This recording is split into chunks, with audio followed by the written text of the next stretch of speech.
Haleluya.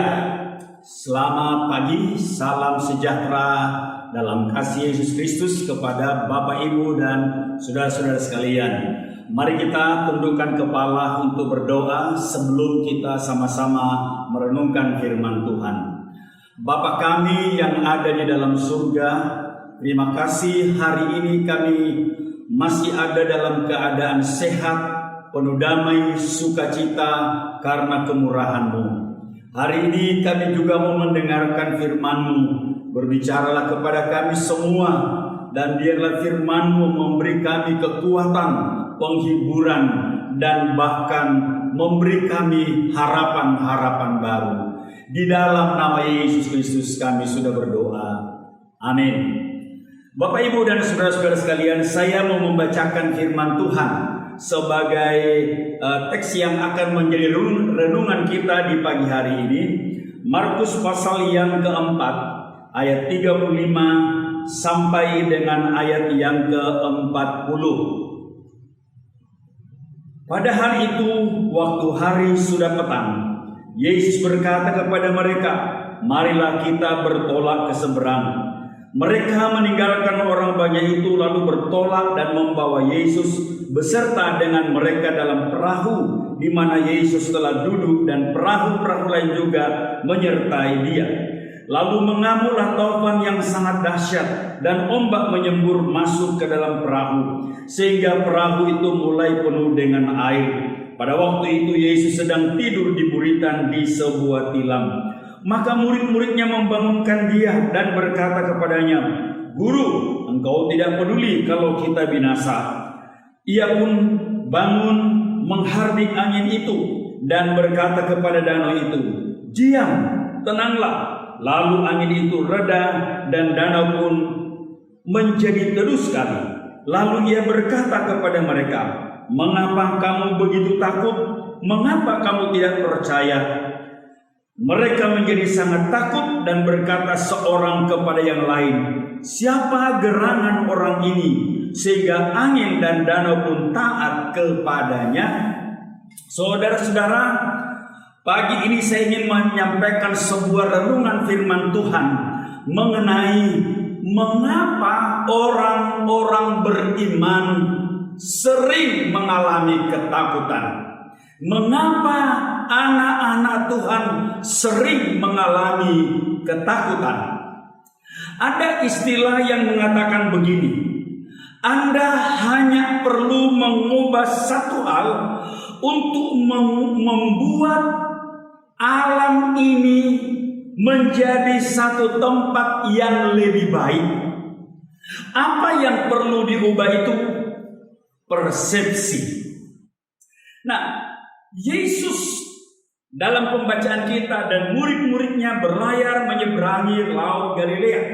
Setelah berlayar beberapa saat, Yesus tertidur, mungkin karena lelah atau karena perjalanan itu cukup menyenangkan.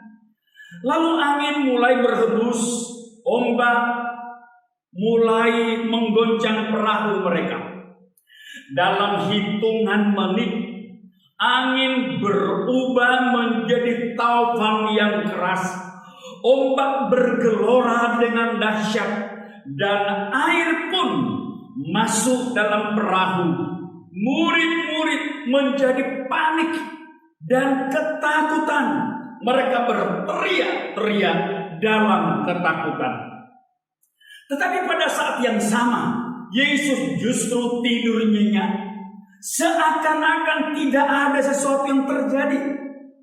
Melihat sikap Yesus, murid-murid mendatangi Yesus dengan agak emosi. Mereka berkata begini, "Yesus, Engkau tidak peduli kalau kita binasa." Yesus bangun, langsung menghardik badai dan gelora ombak, dan keadaan menjadi sangat tenang.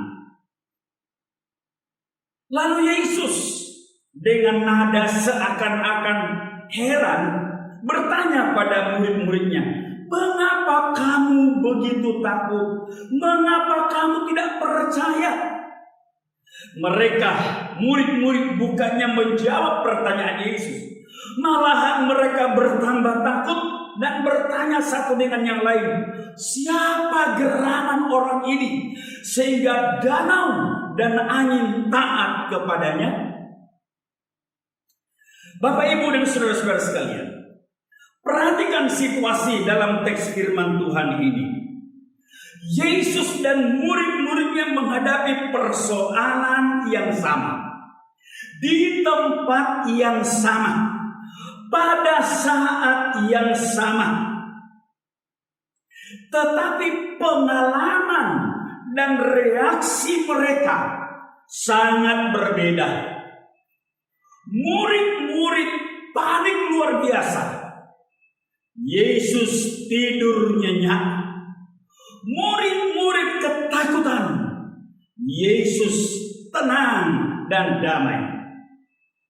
Pertanyaannya adalah, mengapa murid-murid panik dan ketakutan sementara Yesus tidur nyenyak? Mengapa? Jawabannya sangat singkat dan sederhana. Tadi saya sudah mengatakan, jawaban itu adalah persepsi. Persepsi yaitu pemahaman. Persepsi itu artinya pandangan. Persepsi itu artinya wawasan. Pandangan, persepsi, pemahaman murid-murid yang membuat mereka mengalami ketakutan. Mereka panik dan ketakutan karena persepsi mereka tentang karakter laut sangat sempit. Persepsi mereka tentang Yesus juga sangat sempit. Maka mereka mengalami ketakutan. Saudara-saudara sekalian, mengapa banyak orang beriman? Ini pertanyaan juga pada kita. Mengapa banyak orang beriman, bahkan orang yang mengaku penuh dengan Roh Kudus, begitu mudah panik, begitu mudah gugup, cepat bingung, bahkan cepat mengalami ketakutan saat menghadapi masalah? Kenapa? Jawabannya sama. Persepsi, pemahaman, wawasan, pandangan, konsep iman yang sempit tentang Allah dan tentang alam. Nah, untuk menciptakan situasi hidup yang tenang dan damai seperti yang dialami Yesus di tengah badai itu, saya ingin memulai dengan menyampaikan kepada saudara persepsi yang bisa membuat saudara mengalami tenang, persepsi yang bisa membuat kita merasa damai meskipun kita berada di tengah-tengah danau atau di tengah-tengah badai. Persepsi yang pertama adalah bahwa laut itu adalah tempat badai dan ombak mengamuk. Ini persepsi yang harus dipegang baik-baik. Laut adalah tempatnya badai, tempat ombak mengamuk. Harus selalu disadari bahwa karakter alami laut adalah berombak. Laut atau danau itu adalah wilayah badai dan angin ribut. Di laut atau di danau itu sewaktu-waktu tofan dan ombak bisa mengamuk tanpa peduli siapa yang sedang berlayar di sana. Itu karakter laut. Sehingga saudara-saudara, jika Anda berlayar di laut, entah saudara naik kapal atau naik perahu, Anda seharusnya sudah tahu bahwa Anda berada di wilayah ombak. Anda berada di daerah badai, Anda berada di daerah tofan, di tempat angin ribut, dan Anda seharusnya sudah siap menghadapi badai, menghadapi gelombang, menghadapi tofan yang begitu berat.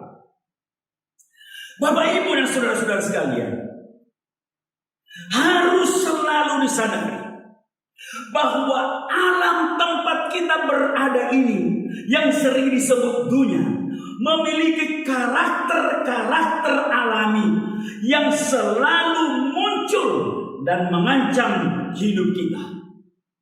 Alam atau dunia tempat kita berpijak ini adalah arena segala macam bencana, musibah, wabah, dan kejahatan.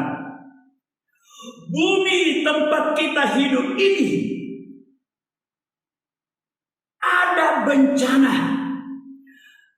Ada bencana alam, ada bencana peperangan yang bisa memporak-porandakan kemapanan hidup manusia tanpa pandang bulu. Di tanah tempat kita berpijak ini ada bencana kelaparan dan ada wabah penyakit, virus corona misalnya, yang selalu mengancam hidup kita. Alkitab memberitahukan pada kita bahwa karakter alam berupa peristiwa-peristiwa bencana, musibah, wabah, dan lain-lain itu sudah terjadi secara berulang. Ini bukan pertama kalinya. Artinya bahwa semua peristiwa itu dulu sudah terjadi, sekarang sedang terjadi, dan masih akan terjadi di masa depan. Salomo mengatakan begini, angin bertiup ke selatan lalu berputar ke utara, terus berputar, terus ia berputar, dan dalam putarannya angin itu kembali. Semua sungai mengalir ke laut, tetapi laut tidak menjadi penuh. Kemana sungai mengalir, ke situ sungai mengalir selalu. Apa yang pernah ada akan ada lagi, dan apa yang pernah dibuat akan dibuat lagi. Tak ada sesuatu yang baru di bawah matahari. Adakah sesuatu yang dapat dikatakan, lihat ini baru? Tetapi itu sudah ada dulu, lama sebelum kita ada. Nah itu saudara, karakter alam ini. Salomo mengatakan apa yang terjadi sekarang ini sudah pernah terjadi. Musibah, bencana, malapetaka, wabah. Itu karakter alam. Oleh karena kita ada di alam atau dunia yang adalah arena segala bencana, musibah, wabah, dan kesusahan, maka ketika semua itu terjadi, seharusnya kita tidak perlu terkejut atau bertanya-tanya mengapa ini terjadi dan mengapa ini menimpa kami. Kita tidak perlu panik dan mulai membangun persepsi atau berpikir bahwa ini adalah tanda-tanda akhir zaman, atau mulai membayangkan bahwa ini adalah tanda-tanda hari kiamat sudah ada di depan. Paulus mengingatkan kita bahwa apa yang menimpa diri kita atau apa yang terjadi di alam kita, yaitu pencobaan-pencobaan, itu adalah hal yang sudah biasa terjadi. Artinya, semua yang terjadi pada kita atau terjadi di bumi kita saat ini adalah peristiwa-peristiwa yang sudah biasa terjadi, yang sudah terjadi sepanjang sejarah hidup manusia. Ini persepsi yang harus dibangun. Alam ini memang tempatnya bencana dan musibah. Alam ini memang tempatnya wabah dan peperangan. Alam ini memang tempatnya kejahatan dan segala sesuatu yang buruk. Kalau persepsi ini ada pada kita, maka kita tidak perlu terkejut ketika saat ini kita sedang menghadapi yang namanya wabah corona. Karena ini adalah karakter Allah. Yang kedua, membangun persepsi yang tepat adalah Yesus tidak mengubah sifat Allah. Keberadaan Yesus tidak mengubah karakter Allah. Kita pasti pernah bertanya-tanya dalam pikiran kita, Yesus ada dalam perahu itu, tetapi mengapa taufan dan badai ganas menerjang perahu itu? Yesus ada dalam perahu itu, tetapi mengapa ombak mengamuk menghantam perahu itu sehingga nyaris tenggelam? Logikanya, kalau Yesus ada, keadaan akan selalu aman. Logikanya, kalau Yesus ada, laut akan tenang dan teduh. Tidak akan ada taufan dan badai, dan tidak akan ada ombak yang ganas. Inilah yang disebut persepsi, pandangan, atau keyakinan. Kebanyakan orang beriman membangun konsep iman sesuai dengan persepsinya sendiri, sesuai dengan pandangan dan keyakinannya, lalu mempercayai persepsinya sebagai sebuah kebenaran. Ini persoalan. Dan bila kenyataan hidup yang dialami tidak sesuai dengan persepsi yang telah dipercayai, mereka atau orang-orang beriman itu menjadi terkejut, menjadi kaget, panik, dan ketakutan. Apa yang membuatnya takut? Apa yang membuatnya terkejut? Apa yang membuat orang beriman sering panik di dunia ini? Karena mempercayai persepsi yang dia bangun. Pegang persepsi ini, Yesus tidak mengubah karakter Allah. Saudara-saudara sekalian, sadarilah ini dan ingatlah baik-baik kebenaran ini, bahwa keberadaan Yesus dimanapun, di perahu sekalipun, tidak akan mengubah sifat atau karakter alam atau karakter dunia ini. Yesus berlayar di Laut Galilea tidak mengubah karakter Laut Galilea menjadi laut yang tanpa ombak atau tanpa badai. Yesus berada di alam semesta, tidak mengubah karakter alam ini dengan cara menghilangkan bencana-bencana alam, menghilangkan musibah-musibah, atau menghilangkan segala wabah penyakit yang mematikan. Yesus ada di alam semesta ini tidak menghapus kejahatan. Keberadaan Yesus tidak mengubah karakter alam. Ini persepsi yang harus dipegang supaya kita tidak panik ketika alam ini ditimpa masalah. Yesus hadir di rumah kita atau di dalam diri kita, tetapi tidak mengubah proses hidup yang harus kita alami. Ujian-ujian, pencobaan-pencobaan, penderitaan-penderitaan, atau godaan-godaan. Rasul Petrus mengingatkan orang-orang beriman supaya jangan heran, jangan terkejut kalau mereka mengalami berbagai-bagai pencobaan yang ganasnya seperti nyala api yang menghanguskan.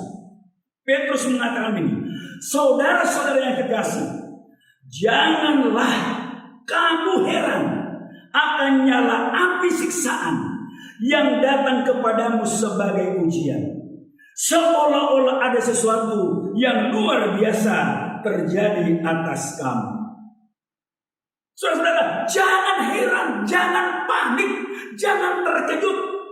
Itu Paulus Petrus mengatakan apa yang terjadi itu bukan sesuatu yang luar biasa. Anda pasti bertanya dalam hati, kalau demikian, apa gunanya Yesus hadir di alam semesta? Kalau demikian, apa gunanya, apa untungnya kita percaya pada Yesus?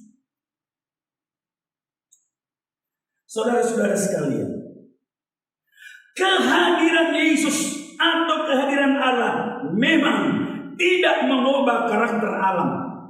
Tetapi Allah memelihara orang-orang beriman melewati berbagai peristiwa, bencana alam, musibah, wabah, dan kejahatan. Seperti yang disaksikan oleh Daud.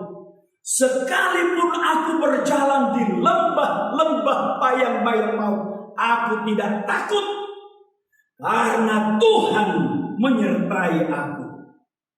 Tuhan tidak mengubah lembah bayang-bayang maut menjadi surga, tapi Tuhan menyelamatkan Daud melewati lembah bayang-bayang maut.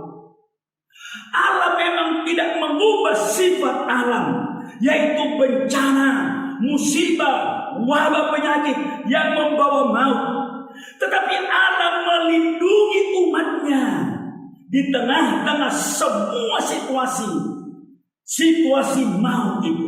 Seperti yang dikatakan firman Allah, dengan kepaknya ia akan melindungi engkau, di bawah sayapnya engkau akan berlindung.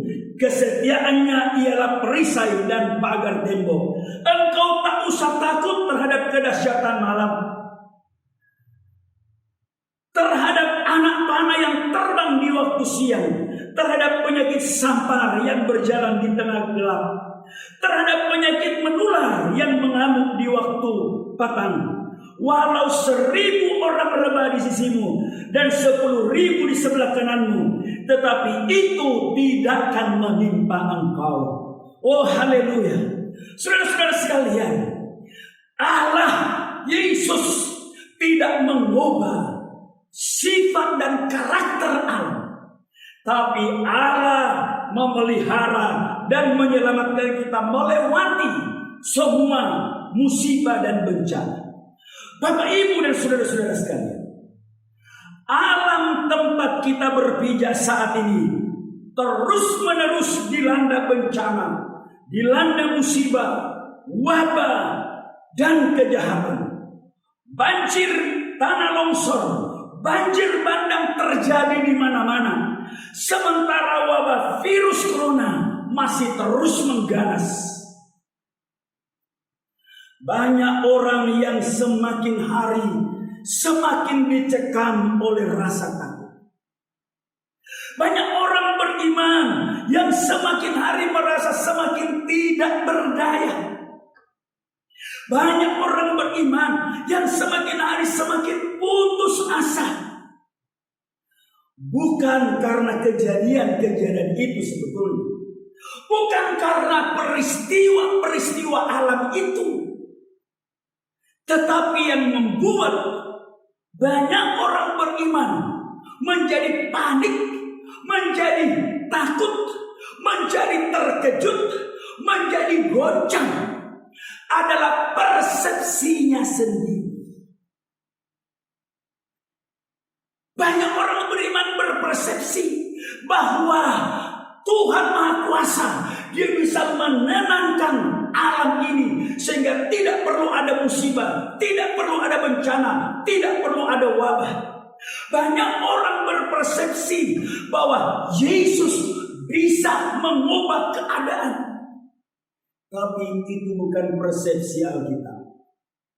Saudara-saudara, saya katakan sekali, banyak orang beriman saat ini semakin dicekam rasa takut karena persepsi yang salah tentang Allah dan tentang alam. Persepsi konsep iman yang salah tentang Tuhan dan tentang alam semesta ini. Karena itu pagi ini saya mau mengajak saudara, mari bangunlah persepsi yang tepat tentang Yesus Kristus. Bangunlah persepsi yang tepat tentang alam ini, dengan segala karakternya, dengan segala situasinya. Ada lagu tempo dulu orang Pentekosta mengatakan begini, dunia ini bukan Firdaus, dunia ini bukan Firdaus. Tetapi banyak orang beriman berharap supaya hidup di dunia ini seolah-olah hidup di Firdaus, tanpa masalah, tanpa kesulitan, tanpa bencana, tanpa musibah. Itu persepsi yang salah tentang alam ini. Bangun persepsi yang tepat tentang Yesus, tentang Tuhan kita. Bangun persepsi yang tepat tentang alam semesta ini, supaya Anda tidak selalu terusik oleh rasa takut, supaya Anda tidak selalu terusik oleh bayang-bayang gelap, yang sebetulnya bayang-bayang itu tidak ada. Itu hanya ada dalam persepsi kita. Banyak hal yang ditakuti manusia di dunia ini, yang sesungguhnya tidak ada dalam kenyataan. Itu hanya ada dalam pikirannya. Saudara-saudara, banyak kejadian yang tidak pernah terjadi dibayangkan orang-orang beriman. Misalnya sekarang orang membayangkan antikris sedang merajalela. Oh, hari kiamat sudah mendekat. Lalu orang mulai takut. Itu hanya ada dalam persepsi kita. Bangunlah konsep iman. Konsep iman Anda tentang Allah dan tentang alam ini berdasarkan Alkitab. Bukan berdasarkan persepsi Anda, bukan berdasarkan tafsiran Anda, supaya Anda aman, supaya Anda tidak perlu terusik oleh keadaan yang sulit, supaya Anda tetap damai dan tenang. Bangunlah konsep iman, persepsi tentang Allah, tentang alam ini berdasarkan Alkitab, agar Anda dapat hidup tenang dan damai. Saudara-saudara sekalian, mudah-mudahan firman Tuhan menolong kita. Sekali lagi saya ingin mengulangi istilah yang saya sampaikan tadi. Hanya ada satu hal yang Anda harus lakukan untuk membuat dunia ini, alam ini menjadi tempat yang lebih baik. Satu hal itu adalah persepsi Anda sendiri. Kiranya Tuhan memberkati kita semua, dan biarlah firman Allah ini membekali kita untuk menjalani kehidupan selanjutnya di bumi ini. Amin. Tuhan memberkati kita semua. Mari kita berdoa. Bapa kami yang ada di dalam surga, saat ini kami menemukan kebenaran dari firman-Mu. Kiranya kebenaran firman-Mu ini memberi kami wawasan baru untuk menikmati hidup yang Tuhan sudah karuniakan bagi kami. Menikmati damai di tengah badai, menikmati ketenangan di tengah hiruk pikuknya musibah dan bencana alam yang sedang terjadi di alam kami ini. Tuhan, hanya dengan memahami Engkau, hanya dengan memahami alam semesta yang Engkau ciptakan ini, kami bisa tenang, kami bisa tentram, dan kami bisa damai di dalam hidup ini. Tolonglah semua yang mendengarkan firman-Mu ini, berikan kemampuan untuk mengubah persepsi mereka. Berikan firman-Mu supaya mulai hari ini kami menikmati hidup damai di dalam Engkau. Berkati semua yang mendengar firman-Mu ini, berkati dengan damai sejahtera, berkati dengan sukacita, berkati dengan kesehatan dan kekuatan, berkati pula dengan kelimpahan-kelimpahan berkat dari Engkau. Terpujilah nama-Mu Tuhan. Di dalam nama Yesus Kristus kami sudah berdoa. Haleluya. Amin. Puji Tuhan, saudara-saudara. Tuhan memberkati kita. Sampai ketemu minggu depan. Amin.